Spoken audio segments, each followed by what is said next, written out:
The Albanese government misled us last week, or maybe I should say lied, when it tried to explain the most stupid and incomprehensible decision it has made yet. I mean, this is so boneheaded and we need answers. The government decided last September to scrap all 45 of its Taipan helicopters after one crashed in July, killing 4 servicemen on board.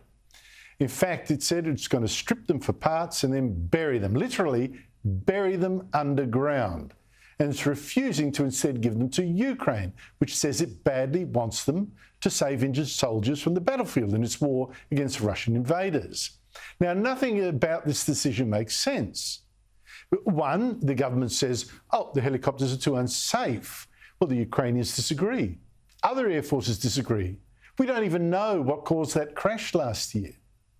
And second, and here comes the deceit, the government says, well, you know, the Ukrainians asked for these choppers far too late, asked for them in November.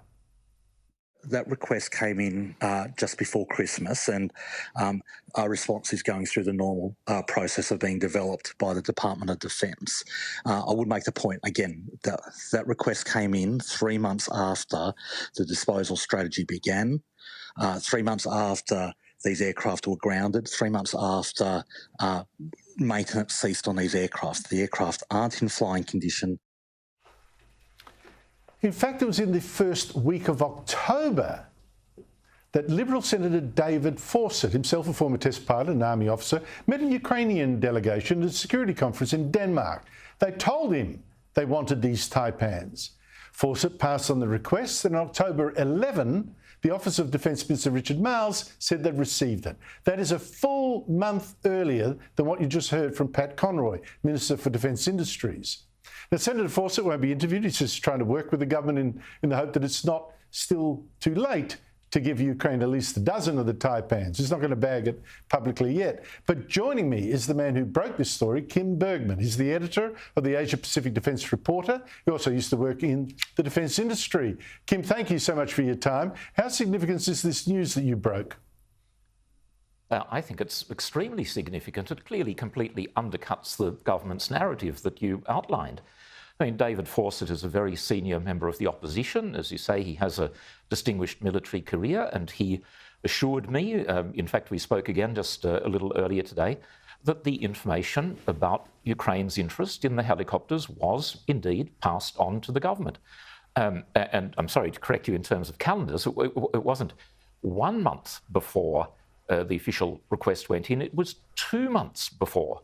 So you really have to wonder what on earth the government was doing. Yeah, what on earth the government was doing all of that time. But I'll go even further.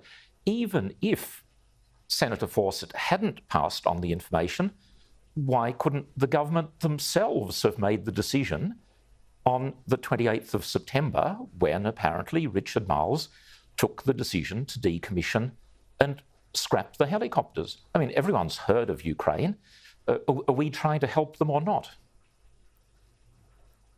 So here's the thing. The government says, oh, a 3-month delay since we made the decision to start disassembling them, maybe start burying them. And in those 3 months, it just got too hard. In fact, it had only been 1 month after that decision that they were contacted. Now, surely then there must be some Taipans that could have been sent without much trouble at all. I mean, Senator Fawcett thinks there still are some. Is he right?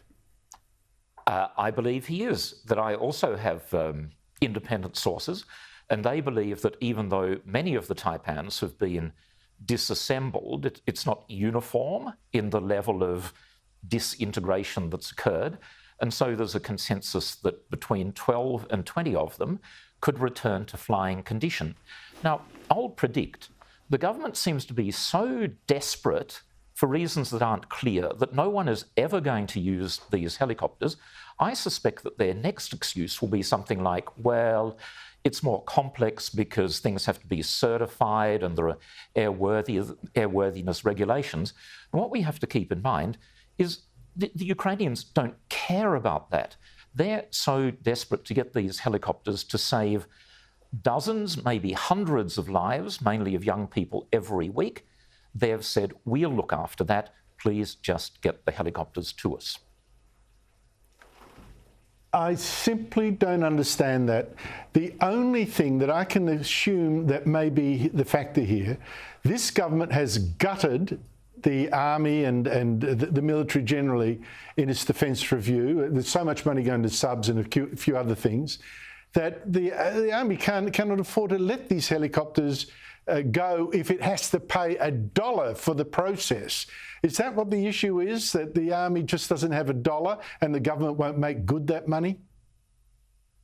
I think that's part of it. The situation with the Taipans has always been a little bit complex because even though they're quite safe helicopters, they've picked up a reputation in Australia for unreliability, and also they are very expensive to maintain. There's no doubt about that. And yes, Army certainly are cash-strapped, but when you think about it for a moment, even the cost of pulling them apart, which is not an easy exercise, they're big, complex machines with a lot of electronics, a lot of cabling, a lot of wiring.